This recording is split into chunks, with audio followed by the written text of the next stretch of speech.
नमस्कार। हम जैसे रूटीन में हर हफ्ते कोई ना कोई टॉक करते हैं। आज हमारे साथ हैं डॉक्टर सांझी जी, ऑर्थोपेडिशियन, MS ऑर्थो। तो डॉक्टर साहब, जैसे रूटीन में रीढ़ की हड्डी के पेशेंट होते हैं ना, रूटीन में डॉक्टर साहब उनको क्या होता है, वो रीढ़ की हड्डी के लिए डरते बहुत है ऑपरेशन में।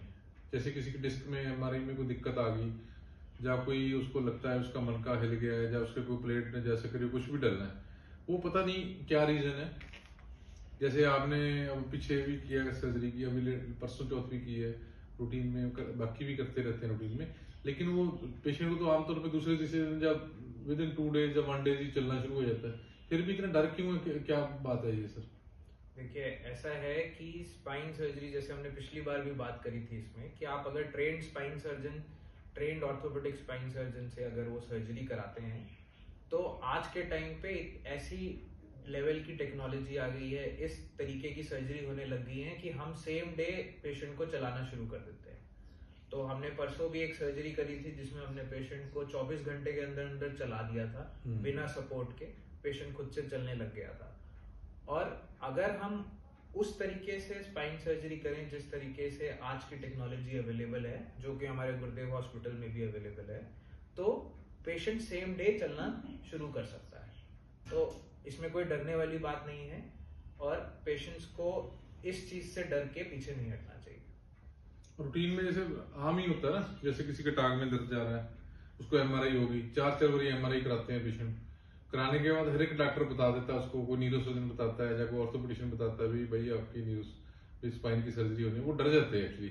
कोई इसमें स्पेशल माइक्रोस्कोप या कोई ऐसी चीज कोई? तो गुरुदेव हॉस्पिटल में अब हमारे पास तीनों टाइप की स्पाइन सर्जरी अवेलेबल है। Normal, open, traditional spine surgery भी अवेलेबल है। हमारे पास माइक्रोस्कोप से, छोटे चीरे से करने वाली स्पाइन सर्जरी भी अवेलेबल है, और हम जल्द ही एंडोस्कोपिक स्पाइन सर्जरी भी गुरुदेव हॉस्पिटल में शुरू करने का प्लान कर रहे हैं। जैसे डॉक्टर ने बताया अभी, बेसिकली ये जो आम प्रॉब्लम है रीढ़ की हड्डी की जो है, बेसिकली इसमें किसी को भी घबराने की जरूरत नहीं है। भाई किसी की रीढ़ की हड्डी का ऑपरेशन होना है, वो बहुत टेंशन, बेसिकली डॉक्टर जरूर बता देते हैं। कई बार क्या होता है, जैसे किसी की स्पाइन टूटी हुई है पहले ऑलरेडी, उसकी टांगे काम नहीं कर रही, तो पेशेंट क्या सोचता है, उसके लिए उसको लगता है पता नहीं इसकी ऑपरेशन के बाद ठीक क्यों नहीं हुआ। बेसिकली कई ये भी रीजन होता है मेरे ख्याल से ना सर। तो वो क्या ऑपरेशन करने का क्या फायदा है, क्या रिस्क फैक्टर है, क्या कॉम्प्लिकेशन है, वो पेशेंट को हमेशा क्लियरली समझाया जाता है। किस टाइप की सर्जरी में क्या कॉम्प्लिकेशन आ सकती है, क्या उससे करने के उनको फायदा होगा, चलने की जो तकलीफ है कितनी इंप्रूव होगी।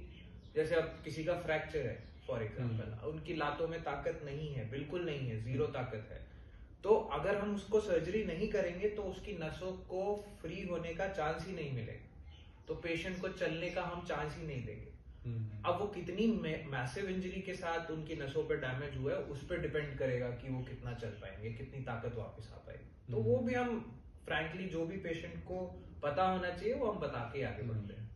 हाँ, वैसे बिल्कुल जैसे डॉक्टर ने बताया, क्योंकि इसमें रूटीन में आम लोगों की ये धारणा है भी रीढ़ की हड्डी के ऑपरेशन से कई बार टांगों को दिक्कत आनी शुरू हो जाती है। ऐसा कुछ नहीं है, बेसिकली जितनी है उससे बढ़ती ही नहीं है मेरे ख्याल से, कोई भी सर्जरी हो, है ना सर? नहीं, जैसे कि नॉर्मल लोअर लंबर लेवल पे होती है, जैसे L4, L5, L5S1 की डिस्क की प्रॉब्लम नॉर्मली सबसे कॉमन है। 90 से 95% लोगों को L4, L5, L5S1 की ही डिस्क की प्रॉब्लम होती है, जिसकी वजह से उनकी टांगों में दर्द जाता है, टांगों में झंझनाहट होती है, चलने की तकलीफ होती है, 100 कदम में चलने के बाद ही उनको बैठना पड़ता है। तो अगर इस लेवल पे सर्जरी होती है तो इस लेवल की सर्जरी पे पैरालिसिस का 0% रिस्क। इस लेवल की सर्जरी करने पे पैरालिसिस पेशेंट को हो ही नहीं सकता है।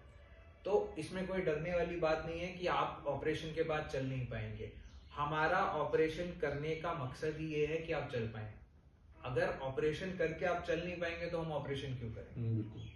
तो ये जो रीढ़ की हड्डी के ऑपरेशन की मैंने इसलिए टॉपिक किया है क्योंकि आम जो किसी 10 को पेशेंट को बताते हैं तो सिर्फ एक पेशेंट उसके लिए रेडी होता है सर्जरी के लिए।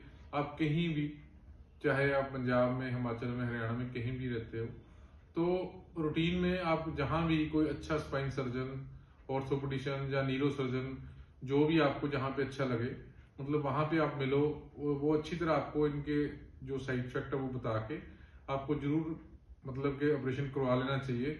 ऐसे नहीं आप धक्के से इसको चलाते रहोगे तो धीरे धीरे फिर वो लॉस बढ़ता रहता है ना सर। बिल्कुल। कईयों के फुट ड्रॉप, जैसे पैर में से चप्पल खुल जाती है, जूता डलता नहीं है ना, वो चीजें जब हो जाती हैं फिर मुड़ के वापस भी नहीं होती है ना।